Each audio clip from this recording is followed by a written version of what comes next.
So I'm Rebecca and Nuno. We work for Procurarte, which is a cultural association that is leading the Parallel project.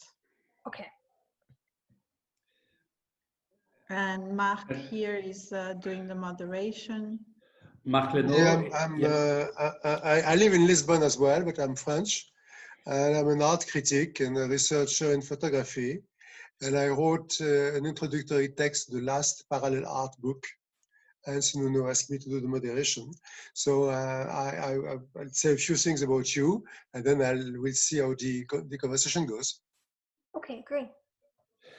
And just to frame, so this conversation will be launched during the Parallel Review. So in the platform, we have several activities, and one of the activities is the Parallel Review. Is a moment where we show the different exhibitions that the curators, like Mafalda and plus other 5, they create and they design. So each year we have several exhibitions designed by the curators. And in the November, this November, 25 of November, we're going to launch the Parallel Review that's due the pandemic situation. We're going to have a part that's happened online, and so unfortunately you can't be here. It will be a pleasure, but so the idea is to have the talks happen. So for each one of the exhibitions, we have a talk with a special guest and moderation and the curator, of course. And so this talk will be launched during the opening week that we have in the Parallel Review, where the talk related to the exhibition UGGA will be between you, Mafalda, and moderated with Marc. Basically, it's where we are. And we're going to launch in the week of 25 of November. Okay, awesome. Thank you. Okay. So you want to add anything, Mafalda? No, it's okay. Yeah, maybe just quickly review what would be more or less the structure. I think Marc has more or less the thing planned, but just to go over it. So Rebecca, you will introduce the project and Procurarte and what we are doing here. Then Marc, will you do the honors and start? And then we can have Ela's presentation. I already have the PowerPoint ready, so you just need to let me know when I should.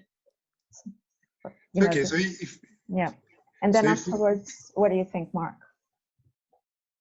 So if we start formally, maybe I'll introduce the two of you.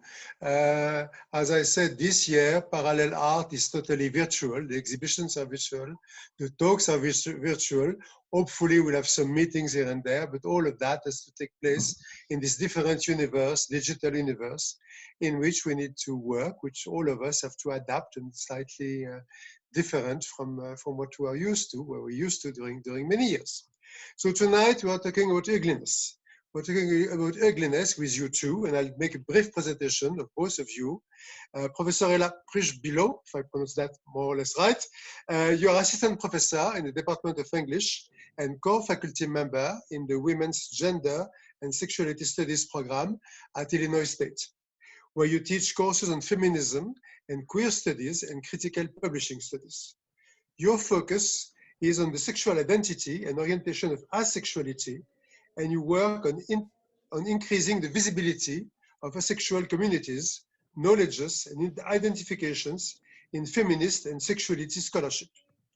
You wrote Asexual Erotics, Intimate Readings of Compulsory Sexuality, published by Ohio State University Press in 2019, a book which explores asexuality as facilitating a distinct form of erotic relating. You also, and that's more important for tonight, co-edited with Sarah Rodriguez the book of essays on the politics of ugliness, published by Palgrave Macmillan in 2018, which offers a political rather than aesthetic consideration of ugliness, as opposed, for example, to Umberto Eco's History of Ugliness, Bompiani 2007, which focused more on history of representation and art history. For you, ugliness is much more than a property of an individual's appearance. It functions as a social category that demarcates access to social, cultural, and political spaces and capital. Mafalda Duarte Barrela, you're a Portuguese curator who, a bit like me, started management studies in economics before redirecting your life towards art. Your themes of interest are abjection, performativity, ugliness, disgust, horror and the grotesque, queerness and feminism. Some of the people who inspire you are Georges Bataille, Caroline Schneemann, Judith Butler, Michel Foucault, and others. You identify yourself as a feminist queer curator, and you've recently joined Emerge, a Portuguese association for the promotion of contemporary emerging art. When you were selected as one of the curators for this issue of Parallel Art, the work of Ela Przybyło inspired you to create an exhibition, de facto a virtual exhibition, titled UGGA, a word which in Old Norse means to dread, and is the etymology of ugly. You included in your exhibition the works of 7 artists, of whom we will talk later. Parallel Art produced as well a small catalogue for this show, which, with a foreword by Ela, the presentation of the 7 artist works, and a text by you titled Ugliness and the Right to Exist. The plan for tonight, therefore, is that we'll start with a lecture by Ela, that Ela has prepared on this theme. And then, if I can call you by your first name, it will be easier. And then Mafalda will react to this, and then we'll talk about the artist in the show. All right? Thank you. Ela, your turn. Thank you. That was such a wonderful introduction. I really liked hearing about the context of everything and how my work fits in. Thank you very much. So I guess if we could go to that first slide from the presentation, that would be awesome.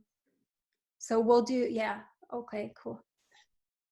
Yeah, so this is the cover of the book that Marc was talking about, that I edited with Sarah Rodriguez. And this is a photo of myself and Sarah, just for some context, on a beautiful day, quite a few years ago now. This must have been like 7 or 8 years ago. Yeah, and just as an addition, I use she, her pronouns. And if we could go to that second slide, please, that would be great. Okay, so just for a little bit of context as to where I am, as I mentioned, my job is in Illinois State University, but I actually spent a lot of my youth growing up in Edmonton, Alberta. In Canada and on Turtle Island, it's quite customary to do land acknowledgements, so I'm just going to do that quickly. So Edmonton is located on Treaty 6 territory, which was created in 1876 between 50 nations.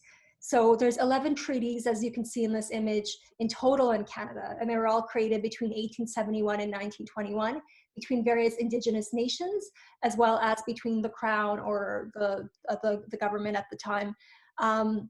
And Edmonton is Treaty 6 territory is a traditional gathering place for diverse Indigenous peoples, including the Cree, Blackfoot, Métis, Nakota Sioux, Iroquois, Dene, Ojibwe, Saulteaux or Anishinaabe, Inuit, and many others.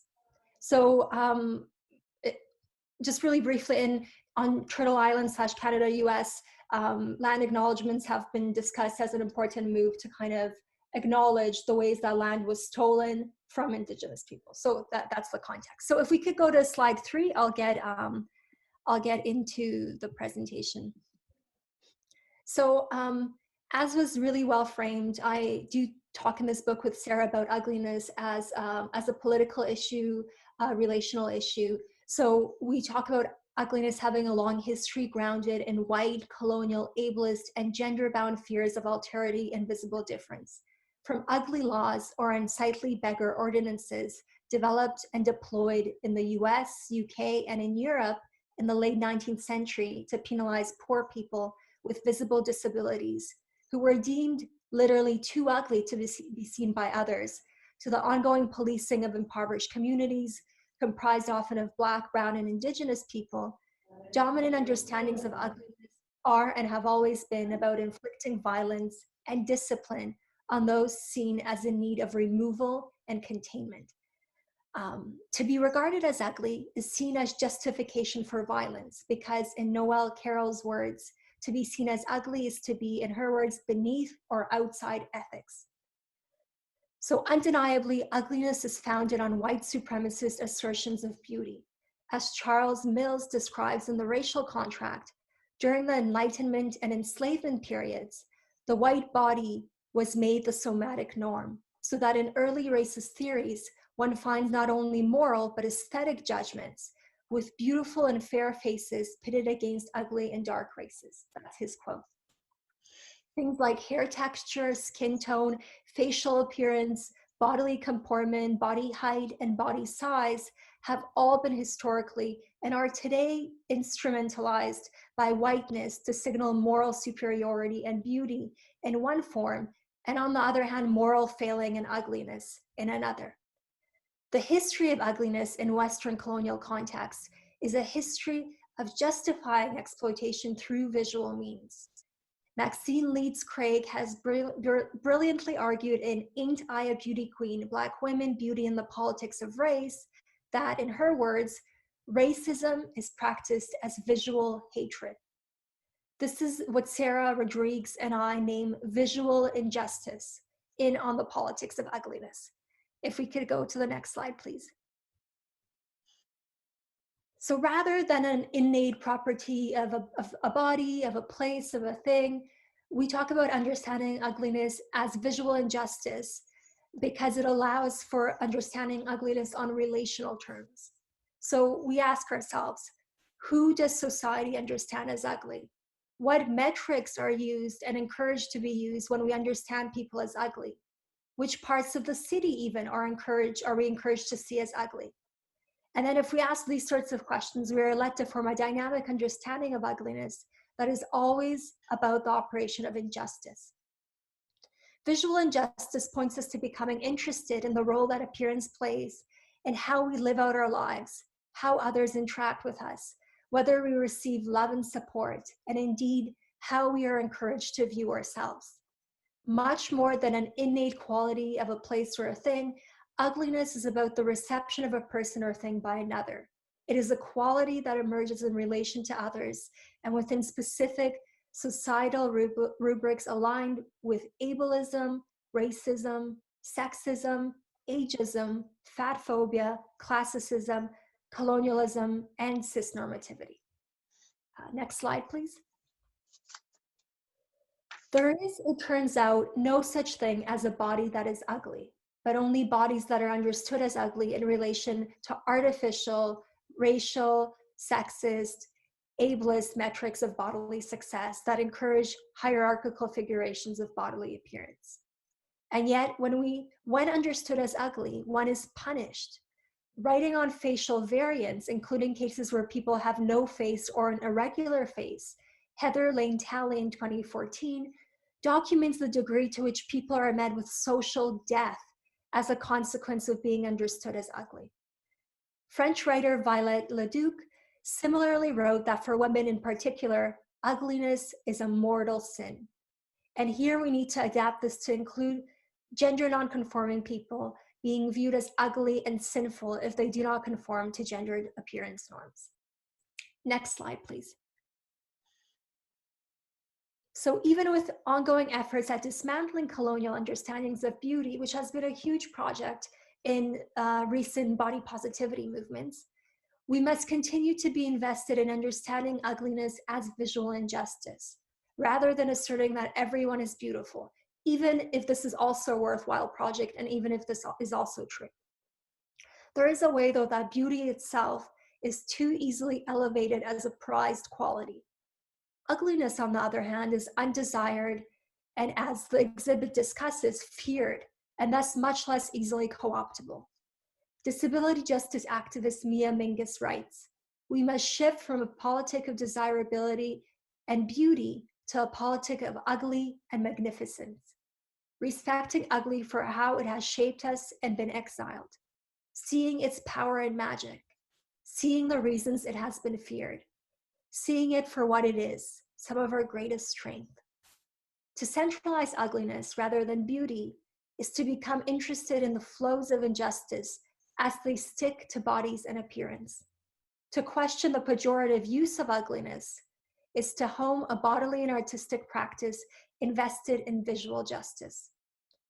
Drawing on Mingus's words, artists, and especially queer, trans, feminist, disabled, and BIPOC artists need to continue to trouble the imperative to be beautiful in the first place and to draw on ugliness as a resource for challenging systems of oppression.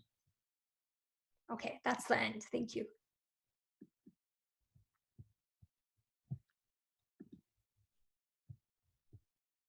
Thank you very much for this very interesting presentation, especially interesting for me because my background is much more in art history and aesthetics. And the way you look at it is to take away the aesthetical dimension, the classical aesthetical dimension, to introduce a much more political dimension, which I think is very important.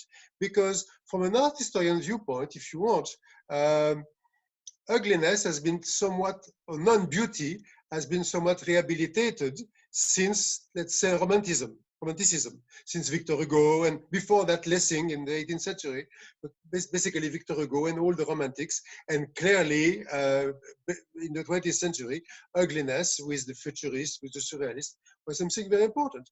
But it was felt, it was perceived, it was designed very much within the same context of beautiful, non-beautiful, as opposed to putting on it, as you do, a more social, political dimension than was done within the pure aesthetic concern. And I think this is a very enlightening view for people who tend to, like with Umberto Eco, tend to think more in terms of aesthetics. Yeah, I can respond. For some reason, I lost the screen portion of Zoom. I don't know where it went. It just disappeared. So, oh, here it is. Okay. Would you like me to respond to that? Yeah, if you want. Or am I interrupting? I didn't want to No, go ahead. I think you're definitely right. I mean, the reason I think, like you mentioned Umberto Eco's book, and I remember when Sarah and I were looking at this book years ago, and it was really disappointing for us because as feminist scholars, he didn't talk much about embodiment. He didn't talk about the way that ugliness sticks to people's bodies. And those are the parts that were vital for us. So that's why books more from critical disability studies or like even body positivity things and some of those images I showed to some of the artists there, it just made more sense for us. It was because we were coming from a gender studies viewpoint to think about, I mean, of course, ugliness can be abstracted, but there is this way in which ugliness in the day-to-day is basically utilized against people. And everyone has these very clear ideas of what is seen as beyond the pale or as a body that's ugly beyond recuperation. But there's also this way in which all bodies also edge towards that, with things like aging, various, beauty norms, even like considerations, especially for women around the like unaltered body, the regular body, and like a body without makeup. So there are so many things around that to consider and explore, and it really wasn't being touched on in anything, with the exception of what we found later, and it was too late to include in the book, Mia Mingus's work, who's a disability justice activist. And that was really the only articulation we saw, one of thinking about like embodiment in ugliness, and thinking about not turning away from ugliness either. So we had a lot of issue with kind of this abstracting of ugliness that frankly a lot of male cis white artists were doing without considering that ugliness was used actually towards enslavement, towards punishing people, towards exiling people from social spaces, towards monitoring bodies. And that wasn't really being taken account. So yeah, definitely that was an important thing for us to look at. Mm-hmm. Thanks to you, I discovered a new word in English, because in my generation, in my culture, it was called cacophobia, from the word kakos, which is ugly in Greek. And now I understood it's called lookism. Mm-hmm. And that wasn't our word either. I believe I could be wrong, but I think it was Mary Unger who did coin that lookism. But we chose visual injustice specifically because of that. We wanted that justice aspect. But yeah, definitely. What was the term you mentioned? That was so cool. Huh? Did you say what was it was called cacophobia, C-A-C-O phobia, because in Greek kakos is ugly. And since all the vocabulary in aesthetism is from the Greek, we said cacophobia. Nobody uses that anymore, but in my education, 50 years ago, 40 years ago, that was the word used. And now, preparing for this talk, I discovered now one says lookism, or you say visual injustice. Mafalda, your turn. You want to react? Yes, thank you, Marc, and thank you so much, Ella, for participating in this project. And I guess I really need to thank you as well, because your book and your writings really inspired me. As Marc said in the beginning, I'm very interested in the topics of abstraction and disgust, which ends up being more or less related to the one of ugliness, and that's how I came across your book. And there are some things that that you mentioned in your presentation that I would like to highlight, because they ended up being quite important for me to develop the concept that was established in UGGA. And the first thing that I'm going to stress is that to be ugly justifies violence, and that's true. And it's alarming that this is true, because the consequences of ugliness, or of ascribing the label ugliness to a person, are very real consequences. So when we think about the abstraction of the concept, we are not thinking about how actually concrete it can be and how real. And obviously the term that you use, the visual injustice, again, that's very important. And in my curatorial essay, in the conclusion, I stressed that obviously this exhibition is not about, it doesn't pretend to have any moral compass at all, but it is a call to arms for social justice and equity. And that's something that was very important as well. And you also mentioned something that is the social death, and for me that relates a lot to Judith Butler's notion of the less livable lives. So that idea that the ugly is someone who is unsightly, that is not worthy of being seen by others, and therefore they are considered as they're not a person almost. So they're not subjects. They do not possess their own personhood, and their lives are not counted as lives. So that also inspired me. And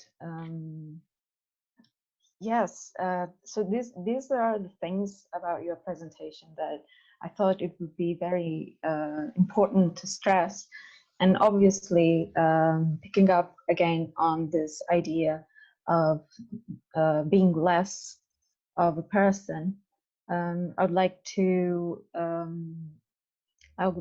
pull the conversation around abjection, because Powers of Horror by Julia Kristeva is a big reference to this work, but not only this work. It's a big reference for me in general in my curatorial practice until now. And the idea that when I found out that the etymology of the word ugly was related to fearfulness, I immediately thought about abjection, because for Kristeva, the abject has that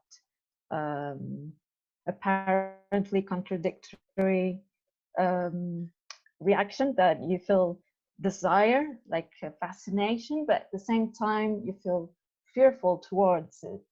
So I immediately thought, okay, so this is it. This is ugliness. This is what ugly people do to the non-ugly.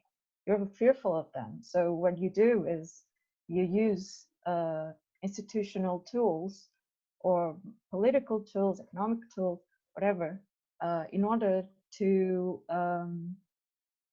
stop seeing those people.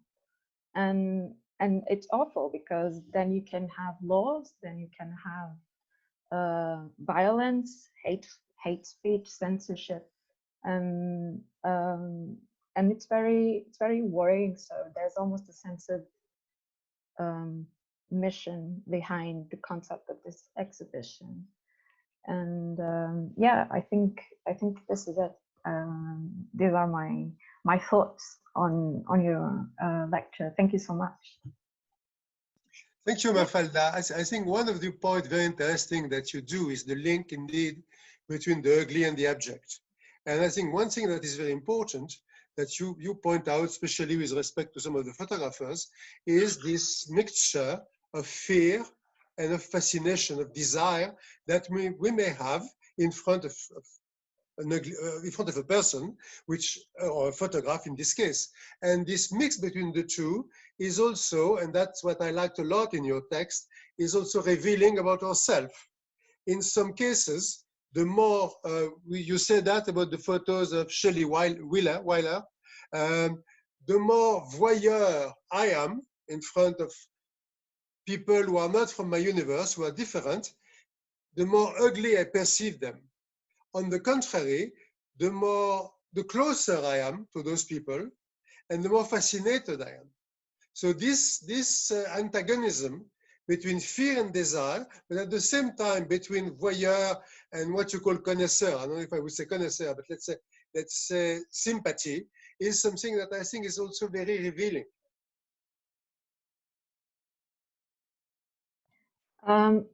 Yes, I think that that's true, because I use the word voyeur and connoisseur because the idea of the voyeur is that it's distant enough from that reality to be able to perceive it as somehow of a threat, like the abject. It can be a threat. Doesn't mean it has to be a threat, but it can be. And you might feel fearful towards it. But when I chose to use the word of connoisseur, is that was in the sense that you know it because you belong to that group of people, or to that group representation that you were seeing. So you can see yourself in it.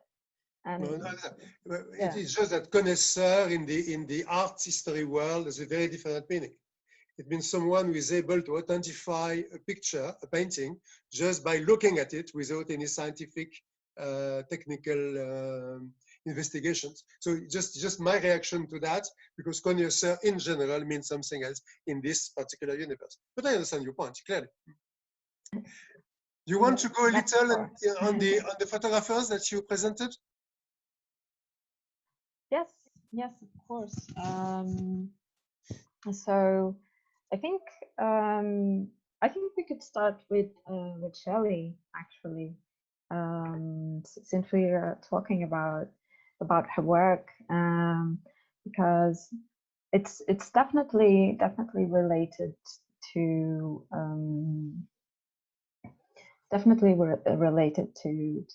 the idea of abjection, in the sense that her own aesthetics relies on drag aesthetics, campy aesthetics.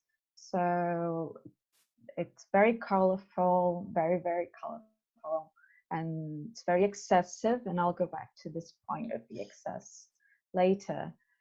And at the same time, it's very uncanny.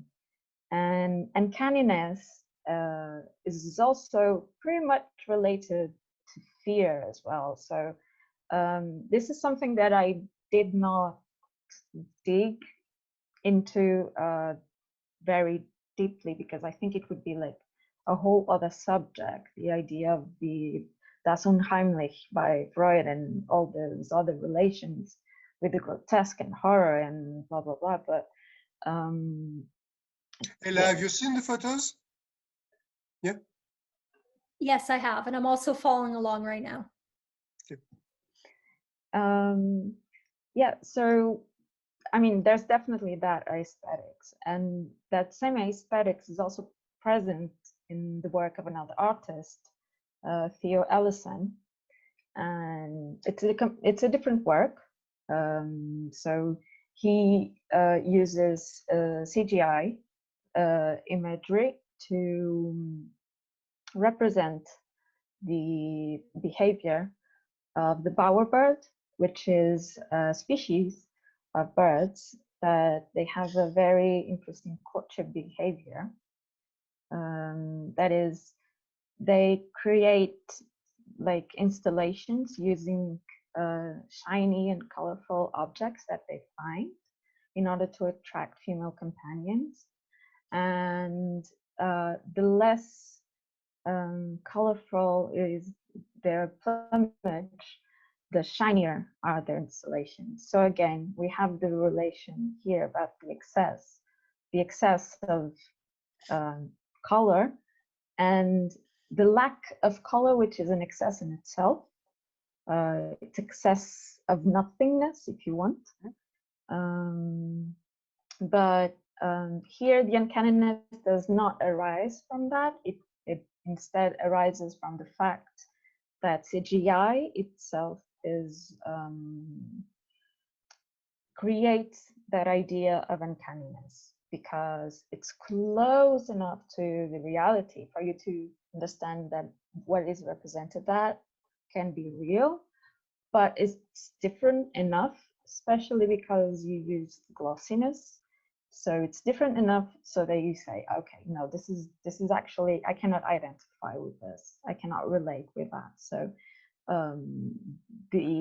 there's a certain degree of abjection in the works of both these artists that can be a bit similar. Also, I think that's a very interesting analogy that you built here, because very frankly, I had not perceived that when I looked at the book initially, and it's reading your text and hearing you now that points out very much these similarities between the two photographers. Yes.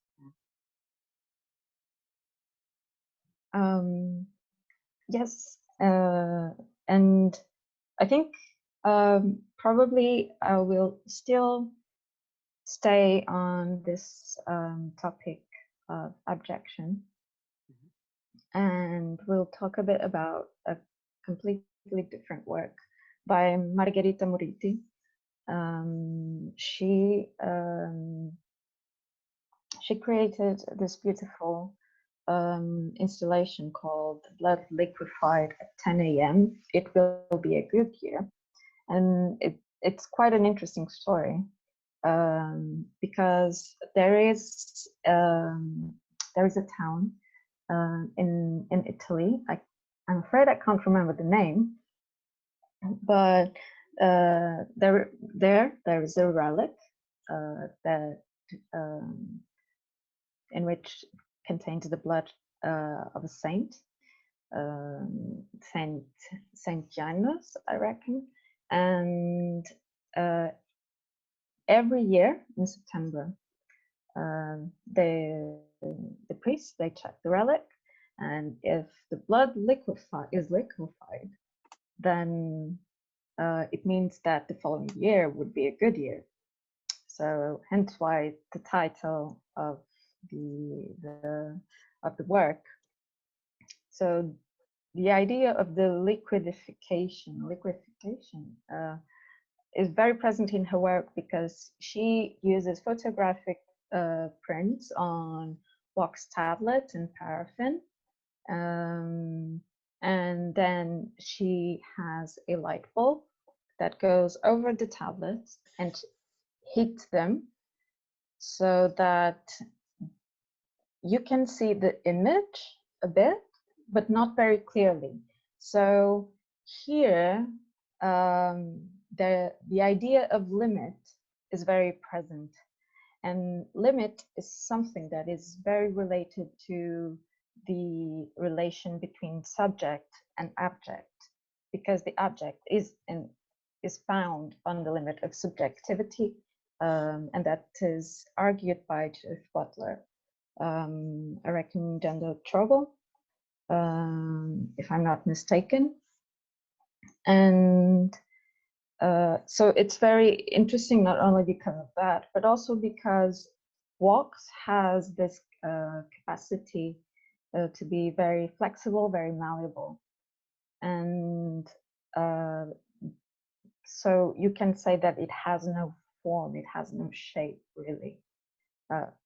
And since it has no form, you can say that at least what I thought about was the concept of formlessness, which is the concept that Georges Bataille coined, and that was the one that eventually gave birth to what we understand now as abjection. So it's very relatable because of that. That is very interesting what you say about Margareta, which also to me is a discovery, because although I didn't know her work, she's very much in the field of my research on experimental photography and on the visibility and the invisibility of photography. And there are many photographers who work on the idea that the image is not totally visible and that it has to be made visible in different manners. And it's very much a trend among some of the contemporary experimental photographers to work on that, to work on the apparition and the disappearance of the image, to work on the absence of image or the presence of image. It's very much of a trend, and I've always looked at it in the context of, let's say, the history of photography, because to me, it's something that goes contrary to all the progress made in photography, which has always been, since 1839, to make things more visible. And to have people today who go against that and to say, no, we are going to make things more difficult to be seen, to me is something that I inscribed in a sort of counter-historical perspective, in a sort of rebellion against the apparatus, against the rules, the dispositive. And when I looked at Margareta's work, that was my immediate relation with what she shows, and I didn't think of the reading that you have. So your reading is also enlightening my vision of that, which is quite interesting. Now we could talk about ours, but it's not the point, about Napoli and the relationship of the Napolitans with blood and with catastrophe. I've been there once. I've been in the cathedral once, seeing the blood that's being liquefied. And you know the strange thing, statistically it's true. When the blood doesn't liquefy, there is a catastrophe. A volcano eruption, cholera, a war, whatever. But if you look at the statistics, it's true. Miracle. Sorry, please continue. That's amazing. I actually didn't know the statistics. And I would just like to correct myself because I said Saint Janusz, but it's actually Saint Januarius. So yes. I think I will now shift to what I was talking about concerning excess, because this is something that I also read on Ella's book. That was the relationship between excess and ugliness. And for example, if we speak about fat phobia is nothing more than being fearful of excess of fat and reacting to it with hate speech and whatever, and social expectations of this hegemonic beauty that one has to be then in order to be beautiful. And I'd like to speak about this very interesting work by Anna Siegelkau. It's called Lotus Power 2. And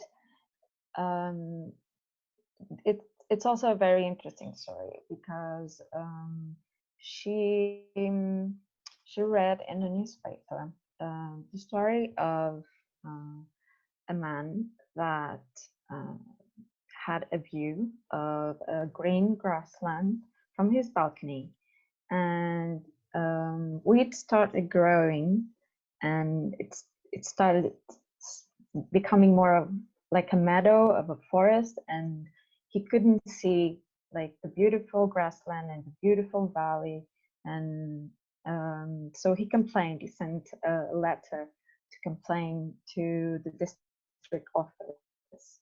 So obviously here we're not talking about people, we're talking about nature.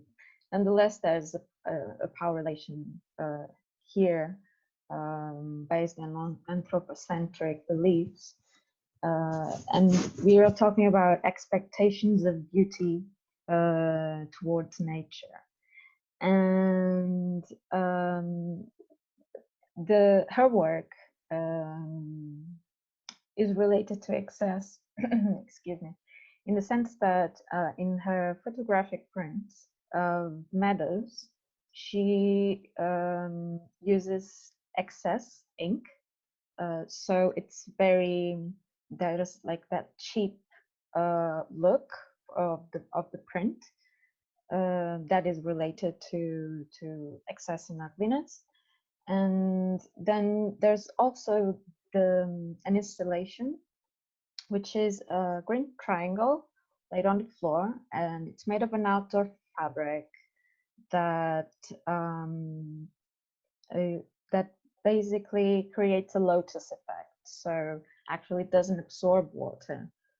And when you use a product that she found that is called Lotus Power, that is a product to purify water. Technically, if you use it, you can just purify anything else. So in her work, she uses this green outdoor fabric and water with the solution, and she puts one of those images on the water, and you just see the ink just being absorbed in a video. Just see the ink being absorbed by the water, and technically you could drink the water because the Lotus Power makes it like it purifies the water, so you could drink it actually. It's potable. So there's also this notion of dirt and pollution, and that is very much related to here as almost like a metaphor for social purification somehow. And again, I would like to refer back to the ugly laws that Ella mentioned in the beginning of her lecture, that can be understood as a way of social purification. And also, for example, this is a local example. We have here a gypsy community that was sent here by another municipality that paid this municipality where I'm living to have the gypsies in this town, because they're a non-desired ugly minority, if you will. But what you say about pollution and the Lotus Power 2 product, would that mean that ecology, you see it as a fight against ugliness? Pardon? I didn't understand your question. Would that imply, if you push that a little bit, that ecology is a fight against ugliness? I don't know. Ecology. I wouldn't say ecology is a fight against ugliness.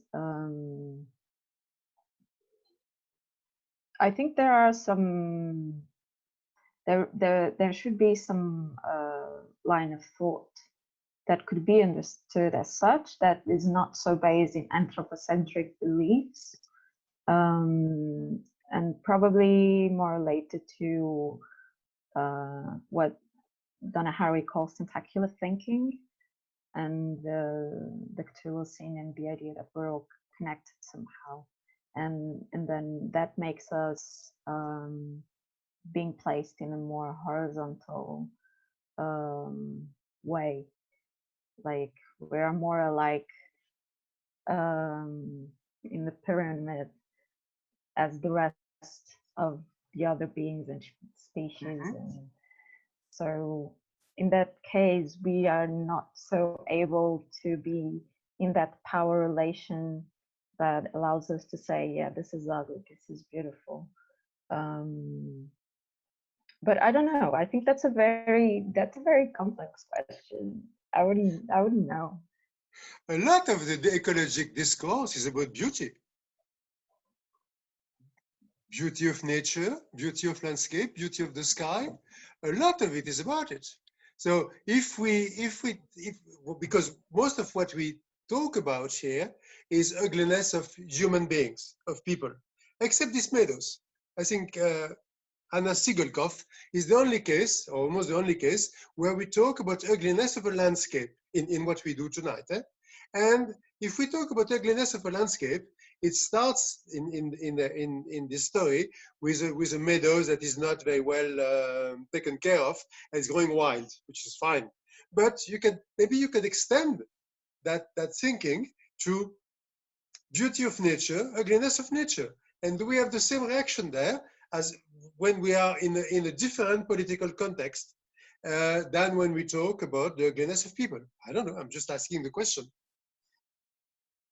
I can add, we did a little bit about this in the intro to our book, although I don't think there were any pieces specifically on this, but I think historically movements like make the city beautiful, or like there is this aspect of environmental maintenance that is intent on eradicating things that are seen as ugly parts of the city, ugly parts of nature. So like if you go to a national park, there's the parts that are made for display, and so that when people go there, they're like, oh, this is nature, this is beautiful. And then there's what happens behind that, which is like the forestry, the cutting of trees, and those are seen as like the ugly necessities of, you know, contemporary civilization or whatever. But there is a way in which a lot of movements for creating cities in Europe and in the US, there was an aspect of creating beautiful cities, beautiful natural spaces, and not necessarily and always dependent on the eradication of certain groups of people, people who were of working and lower classes that were seen and that were, of course, usually racialized, either in the US context, Black or Indigenous, and the European context, as Mafalda was discussing often, Roma people, or people of Eastern Europe, or people from other parts of the world, migrants, obviously, and they're seen as contributing ugliness to those spaces, and are seen as being eradicated for the maintenance of like more white, pristine, upper class green spaces. There has been like overlap there of how cities are like beautified, and you know, the effects this can have on people. And who that's for. That's the other thing. That usually like these spaces are created with white folks in mind. Even national parks, there's been lots of discussions in North America about how national parks are kind of made to seem uninviting to people of color in various ways. So I definitely think there's lots of things with like ecology and how green spaces are made beautiful in specific ways or seen ugly, seen as ugly in other ways. For example, national parks in Israel are very beautiful, and they are built on the ruins of the Palestinian village that were destroyed in 1948. And that's a common policy. I mean, it's extremely frequent. The national parks in Israel are built that way. There is a book, what is it called, about the parks in Africa, which I don't remember the name of the book, but I can find it quickly, which says about the same thing, that this building, this construction of beautiful parks for tourists, for foreigners, or for rich Africans are made against the welfare, let's say, of the local populations. And it's also true, I mean, there is a case like this in France, in the Vercors, where they built a very nice park, a reserve, and then all the farmers and all the hunters and all the rural people in the neighborhood say, but this is our land, you're taking away our land and our way of living. So this is not black and white. It's wonderful to do beautiful national parks and to preserve nature and so on, but one has to look, as you said very well, behind the scene. I'll try to find the name of this book. Please continue. Yes, Mafalda, please continue. thank you. Yeah, thank you. That's very interesting thing on national parks. I never thought about how inviting or uninviting they might be, depending on who you are. But to continue on this topic of expectations towards nature, there is also the work of Indre Urgunaiten, and she created an installation of 9 videos and an audio file based on the deception that you feel as a tourist when they tell you, oh, go there, it's beautiful, and you think you're gonna go to this place that it's a paradise with blue water and white sand and palm trees, and actually there's loads of people and trash on the sand, and so these people complain on TripAdvisor, and they rate nature on TripAdvisor. So I'm talking about beaches, but we also talk about mountains, forests, other places. And she uses this imagery of these places to create this installation. And she wrote a text that tells a tale of deception about a place that is known for being home to many butterflies. And when you get there, there are none, or virtually none.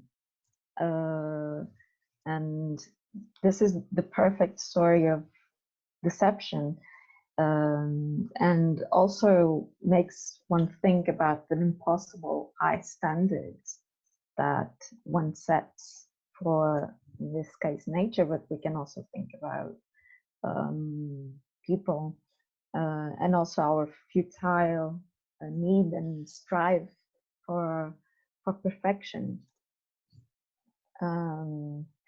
So this is very present in her work. And there is also the work of Sarah Wu that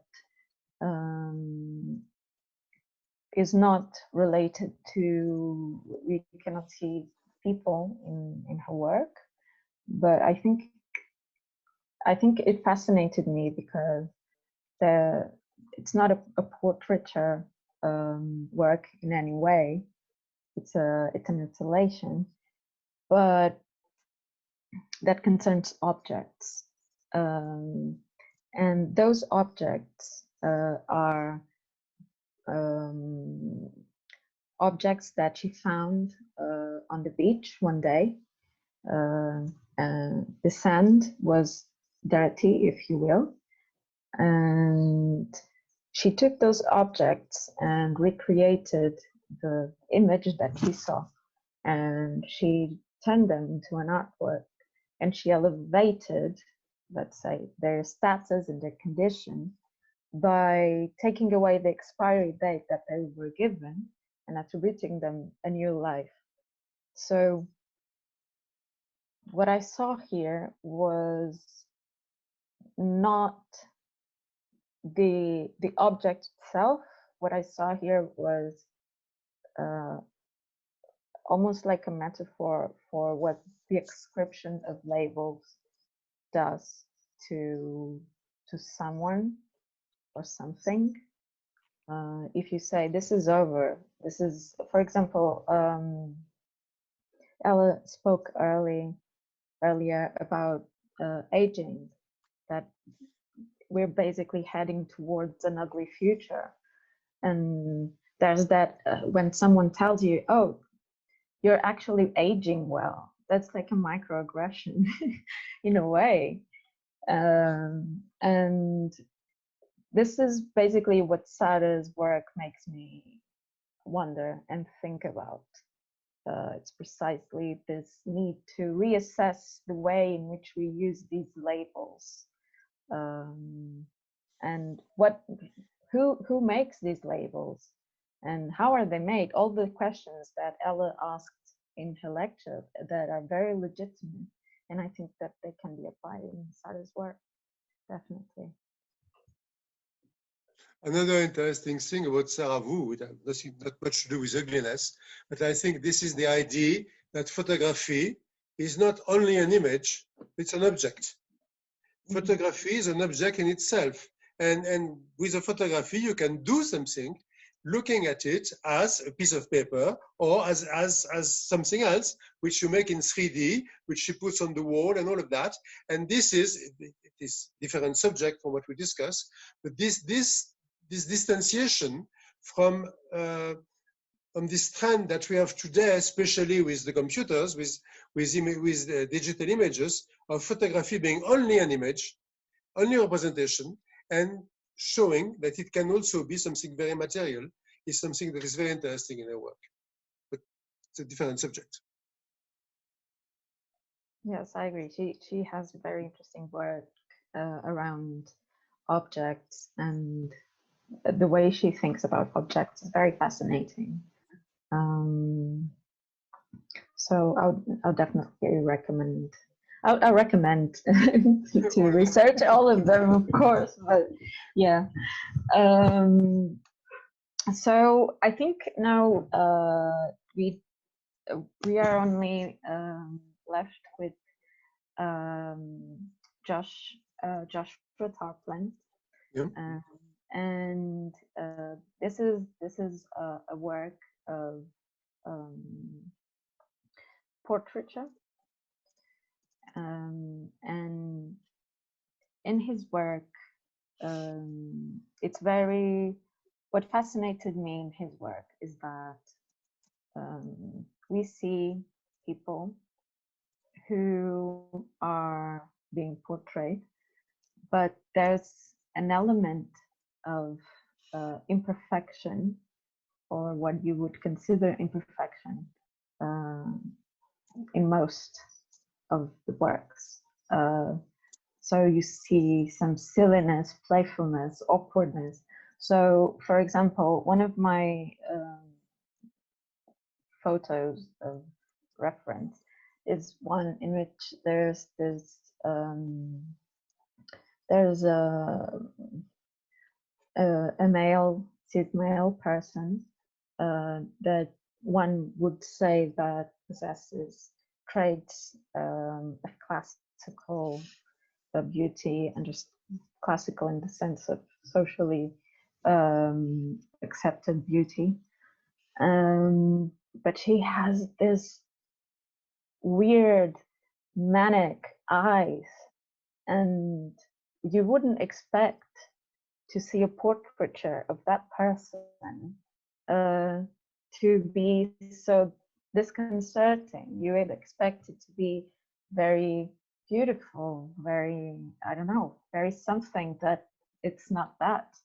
Or also there is this this other one of a cis female person in which she has her legs spread open and she's like very dozed off with the eyes almost closed, very I don't care, very I don't know, a very calm and chilled attitude that it's also very silly, and I don't know, it makes me laugh and it's funny, and sometimes it needs to be funny. It's a serious topic, it's a very serious topic, but it's also funny. I mean, you need to laugh, need to be able to laugh about these things. And other things, there's other two things in Joshua's work that I think that are worth noting, and one of them is the fact that he also uses objects. So again, the topic of the objects, and we discussed a lot in the beginning of the process of constructing the concept of the exhibition. We discussed a lot about the importance of these objects, named a Rolex watch, Crocs, and this ring, which is a diamond ring.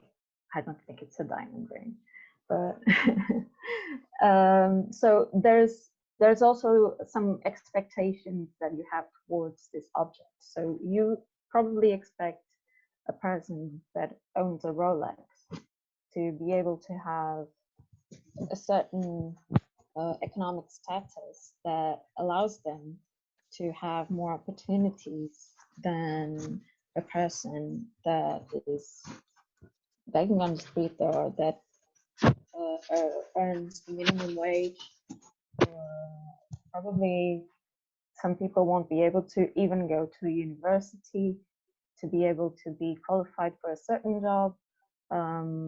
So they cannot even think about getting the quality of life that this person with the Rolex is, hypothetically. Okay, so I'm exaggerating here. Since you're talking about the Rolex, doing the research for that, I have to give that to you. I encountered a quotation by Karl Marx in 1844. He was 26 years old, in the Paris manuscripts, which were already published much later. And I don't know if it is the first time, but Karl Marx says that ugliness is not an aesthetical criterion. It's a socio-political one. So exactly what you're saying now, Ela.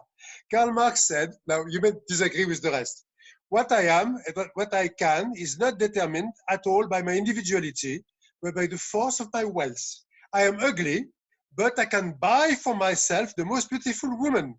Hence, I'm not ugly, since the effect of ugliness is negated by the effect of money. My money negates my ugliness and transforms it into beauty. Now, let's leave aside the idea of buying a woman. And in 1844, Karl Marx already said, ugliness is not a question of the look, it's a question of the social and the political power. Now we can adapt it to other things today, but that's what. So since you mentioned the Rolex, I saw that had some relationship with that. Oh, yeah, it's definitely, I think it's definitely related. And I think, unfortunately, you can say that that's quite contemporary as well. I mean, you wouldn't properly buy a woman, but you could say today. Things are not so well. The same words, but you could say the same thing today. Yeah, things are not so well either. So, but yeah, just to finish on Joshua's work, one thing that is very important to me as a queer curator as well is the question of queer representation, and you can I think one can see the queer eye that Josh has in his work, also because he is a queer artist and he works with queer models, and there's this whole aesthetics of queer masculinity that he portrays in his work that is very evocative,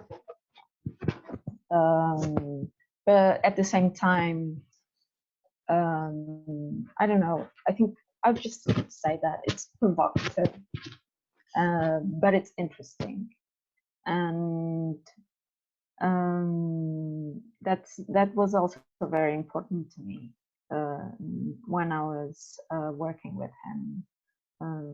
Yeah. Well, Mafalda, thank you very much, because it was a very, very enlightening presentation of the artists in the exhibition. The exhibition we will not see, but at least we have the book and we can look at that. And I think it's very important to see how those artists fit into what was discussed before. So I think, you know, we all can add something now, but I think that for me the very important thing today is the fact that we have to get out a little bit of the box of beauty and aesthetics and think of it indeed as a social construction, as a political, social, class, race, gender construction that conditions our vision and not the vision of society about what is beautiful and what is ugly, with respect to people, and as we mentioned a little bit, also with respect to things and landscape. Now, since I think the role of the moderator is also to give you food for thought outside of the box, doing the research, I encountered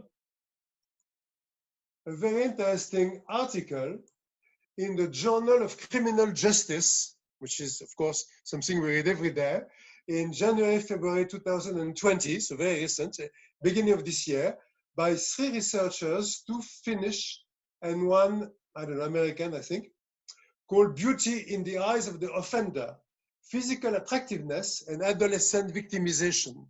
And this article, which is basically a statistical article, demonstrates, or tends to demonstrate, that physical attractiveness increases the risk of being a victim, either a victim of robbery or a victim of sexual crimes. So this goes contrary to what we tend to think.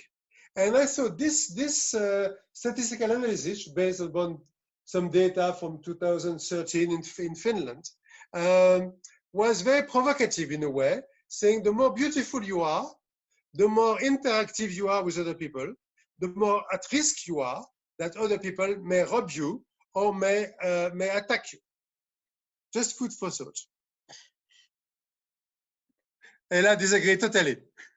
No, I find it, I mean, I just want to say that, first of all, I really liked your approach to moderation, Marc, and I took a lot of notes, and I love that quote you pulled out from Marc. That's really fascinating.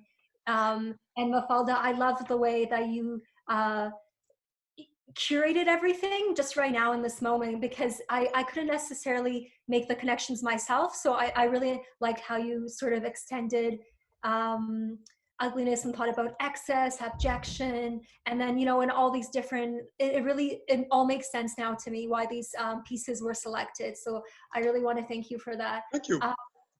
I also wanted to say, just for final thoughts, that I guess what I would think are takeaway things, or what I would want people to take away, is that on the one hand, ugliness is really relational. So, you know, we think we know what is ugly, and we kind of do, but it's also, it comes into being through bodies rubbing against bodies, essentially. So with the last artist that you talked about, Joshua Tarplin, you know, what really struck me with those images were that it was just people being people. They're actually beautiful bodies in terms of normative standards, like you were saying, and they're just like being themselves. So if we think about people being people as potentially ugly, you know, and perceived as Exactly, just by taking on a relaxed pose, or doing this or doing that, or having one imperfection on their face. So and then we think about the folks who are most affected by judgments of ugliness. For example, the work I cited earlier by Heather Lane-Townley, she talks about people with a facial variance. So the treatment these folks receive. And then tying back to what you were saying, Marc, I think the thing, I haven't read that study, I'm really interested though, but I think what one of the things with ugliness is that folks try to,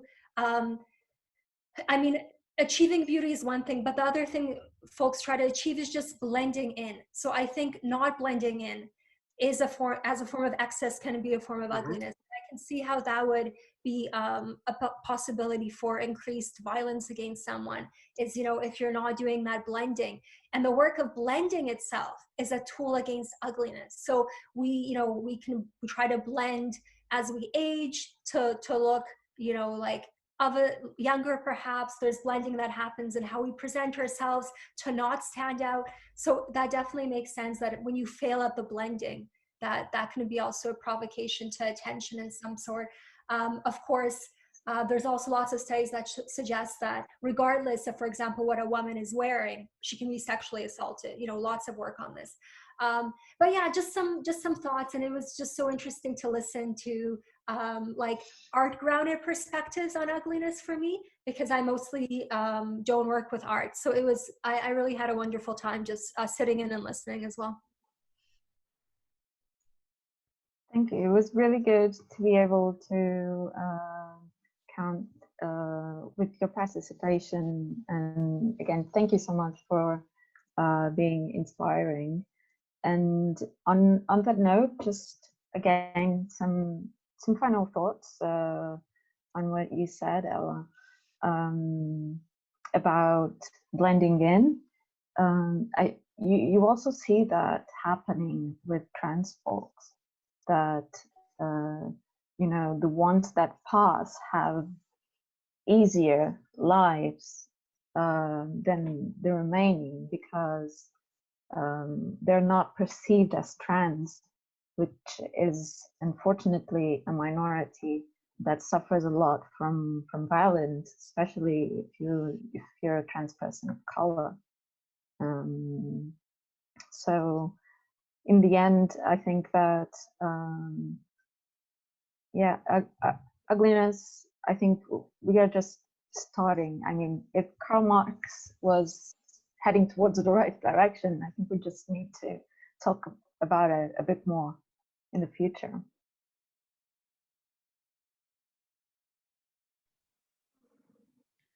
Okay, thank you very much, everybody. Ella, we wait for you in Lisbon one day, where we all are. I mean, I've been to Portugal twice. I did the Camino de Santiago in the Portugal part, not for religious reasons, just if that matters, I don't know. But so, I mean, yes, I'd love to see this exhibit at some point if it still is up. And yeah, thank you for including me. It's been so wonderful. Okay, we'll welcome you here. Thank you very much, everybody. Nuno, you want to conclude? I conclude. Okay, Rebecca, sorry. I would like to thank, of course, Mafalda and Ella for sharing their works, and of Marc, you're always amazing sharing your insights. It's so fun to hear you all the time. To remember just that this talk is part of the Parallel Review program, which will bring, which brings all these 6 exhibitions that were created during this 3rd cycle to life. They were very affected by the COVID pandemic this year, so they were adapted to these online versions that everybody can have access. All the links are on our website. But if you are close to Lisbon, just come and see the exhibitions. They will be up until December 19th, so you're welcome to come. Thank you, bye-bye. Thank you. Bye-bye, everybody. Thank you all. It was amazing, really. Fantastic. Bye.